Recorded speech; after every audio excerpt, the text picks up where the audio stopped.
bridge, which just went by on our left, spanning the ship canal to Lake Union. Home is in Seattle the rest of this week. We're in part 2 of the 321st edition. Arlene is on her way back from Dangerous Island. Well, from the windows of Canlis Restaurant on Queen Anne Hill, we see the shoreline of Lake Union, busy with its refueling centers for small craft, small pleasure craft, and commercial shipping as well. In the background, the majestic Cascade Mountains, snow-capped all year round. Seattleites look out on green residential hills, saltwater, freshwater ways. The picture that you're seeing here is the entrance of Canlis' famous charcoal boiler on Queen Anne Hill. So why don't you join us on the inside?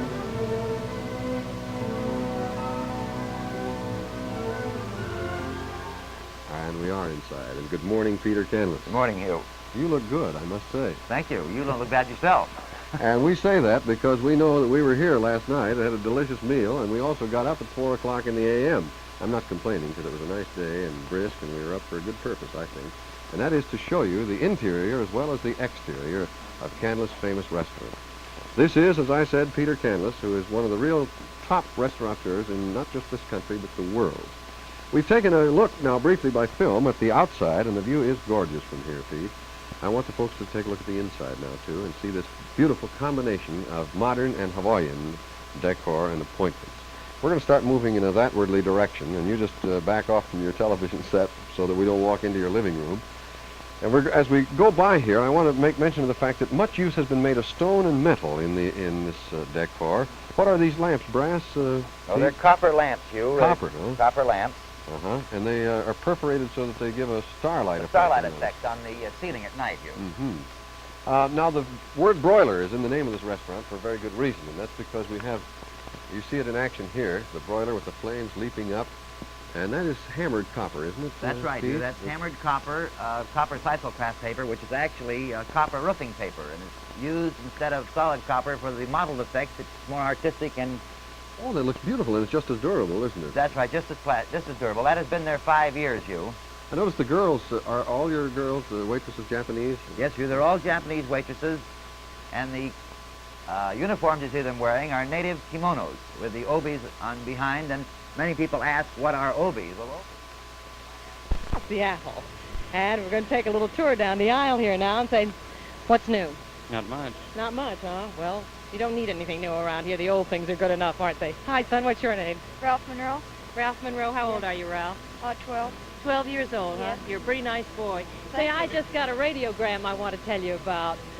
Nancy Ann Graham, our home decorations editor, just sent us word that she had a big, beautiful 8-pound girl last night. Hooray for Nancy Ann's baby, Gloria Ann. God bless you, Nancy. We all send you our love here, and are looking forward to seeing that shiny new baby. It's a long time since you've been a shiny new baby, isn't it? Yeah, quite a long time. You're a nice boy. You knitting a little bit this morning? Right. Do you get much done on the ferry? Oh boy, I'll say. What's your name? Jen Griffin. Jen Griffin. Good morning, Jen. It's nice to say hello to you. How are the hands? Pretty good. All hands on deck, huh?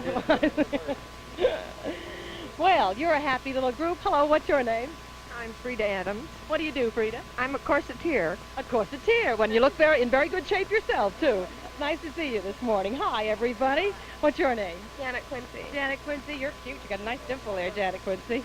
Hello, sir. What's your name? Carl K. Carl K. What do you do, Carl? Oh, I'm an executive. Business in Seattle.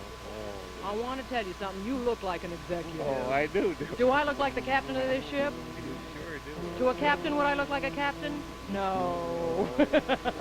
Hi. And what's your... Oh, I know what your name is, of course. How are you, sir? I guess just about everybody's heard of Johnny Appleseed. That's the young singer who went from place to place around the country, composing, singing folk songs. Well, out here in Puget Sound country, Johnny Appleseed's name is Ivar Hagelin. We saw him on the Companionway a while back. And in his recent days of success and prominence, he has opened a fine seafood restaurant on Pier 54, isn't it, in Seattle? But he spent most of his life before that gathering fish stories and writing songs about them, which he also sings. And here he is now right next to me, Ivar Hagelin. He's the composer of an Ivar book of ballads from Puget Sound, mostly a collection of fanciful fables about fish well salted in song and story. Ivar, if your fish songs are as good as your fish dinners, they must be just great. Sing us a little one, will you? Okay, fine. Here's one called Puget Sound that has quite a few of the remarkable Indian names of our part of the country. All right, Ivar. As happy as a butter clam when tides are high, I sing a grateful ode to Puget Sound, the land of every... Ivar's an inventor, but he's too modest to admit it. I just stole this clam gun off the wall of his restaurant. Make What do him you do his mean? act with it. A clam gun? I never heard of such a thing. What Well, is it, Ivar? This is a clam gun. It's a sport model clam gun for digging clams. Now, first it's the musket, then the shovel at the end, and we also have the telescopic sight. Now the clam's neck is sticking just a little bit above the sand. Yes? You get him right on your telescopic sight, you go up slowly, Uh-huh. but you're sporting. You sound the warning first, then you give it to the clam. And you can get him that way every time. I do think it's nice for you to give the clams an even break, though. That's an absolutely fine idea, and I hope you patent it. Why don't you sing us another little song?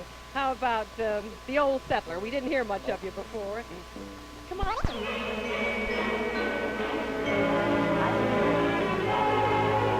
I'd like to tell you that, first of all, I'm delighted to be here because we're going to do an exceptional recipe, shrimps a la Canlis. And I have as my assistants here 3 of the wonderful Japanese waitresses that are here at Canlis's. We have Mina, Kayo, and Fumi. We're going to do these shrimp, and they're simple enough so that you can do them right in your own home with greatest of ease. This is one of the most popular recipes here at this restaurant, and we've already melted and blended 2 tablespoons of butter with 2 tablespoons of oil. And I'm going to add 1 clove of garlic. And in this way, we'll get that marvelous garlic flavor all blended with our fat down here. Next come the shrimp, and we have 2 pounds of shrimp. These happen to be peeled, but you'll find you can do them just as well if they're not peeled and you like to do a little extra work at the table. I'm going to toss the shrimp around in the butter and oil and garlic mixture and add the seasoning. And for seasoning, we're going to put in freshly ground pepper, as they do it here at Canlis's. Is this correct, Peter? That's correct, Kit. And then salt, and Peter's instructions to me were add salt until you think you have enough. And You always do birthdays here? Yes, it is, Kit. Is it your birthday, kid? No, I wish it were. Yeah. She's sweet enough to have a birthday every day. Ah, thank you. I'm going to suggest that we not cut the cake, but instead we take it back to the hotel and share it with Arlene. All right, a good idea. And while Hugh is taking the cake to the hotel, I'd like to tell you about the coffee that they serve here at Canlis's because it's so delicious with the cake, in fact, with everything. Peter, you tell me you serve instant Maxwell House coffee. I have used Instant Maxwell House coffee, Kit, for 2 years. 2 years, and you know it's the best coffee you've ever tasted because, well, I'm going to taste it and prove it to you. It's delicious, and you brewed this for me this morning, too. It's, I say it's delicious, and it's a very, very exciting new idea because it's coffee in a revolutionary form. Let me show you. With Instant Maxwell House, you'll find that you don't have a grind, you don't have a powder. Instead, you've got hundreds of tiny, tiny flavor buds. They're hollow flavor buds of real, pure coffee. I'd like to make a cup for you, and I think you'll enjoy using Instant Maxwell House at your home. Let's see how it would go. Here we have our coffee pot, and you notice I'm going to make a whole pot of coffee so that you can have more than 1 cup as you'll want to do when you use Instant Maxwell House. I'm going to make 8 cups because we have a lot of people here that are going to want cups of coffee. Take 4 tablespoons of this luscious pure coffee, and then add 8 cups of steaming hot, really boiling water. We'll fill this pot right up and then give it the famous stir. You're going to find with Instant Maxwell House coffee that everyone comes back for more, so always have a pot of it handy. Let's stir it up now so that we blend all of the flavors. Kit, a little secret in making, if you'd use a fork, you will find that a fork is better because it helps to aerate the water and will blend the coffee to the water. I'll do it. I'll do it. There it goes. And there is our coffee ready for service. So when you're shopping for coffee, pick up Instant Maxwell House coffee. Remember, it's good to the very last drop. You look for the jar with the stars on the top. Hugh I'm and ready. Pete, how about I'm a ready. cup of coffee, all right? Sure. Here Kid, you while go. you're pouring, I would like to start into a thought about vacationing in Washington State, if you're one of 3.5 million people who come here annually, you'll know that... Well, he left it that way on purpose. All right.